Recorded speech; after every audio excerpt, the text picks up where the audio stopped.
তোমার বিনয় সব তার বাজে, ওহে বিনকার।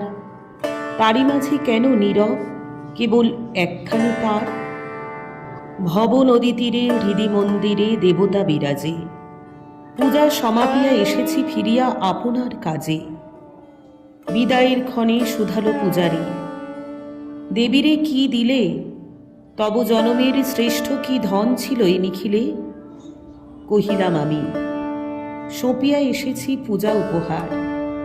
আমার বিনায় ছিল যে একটি সুবর্ণ তার, যে তারে আমার হৃদয় বনের যত মধুকর ক্ষণিকে ক্ষণিকে ধনিয়া তুলিত গুঞ্জন স্বর, যে তারে আমার কোকিল গাহিত বসন্ত গান, সেইখানে আমি দেবতা চরণে করিয়াছি দান। তাই এ বিনায় বাজে না কেবল একখানি তার, আছে তাহা শুধু মৌন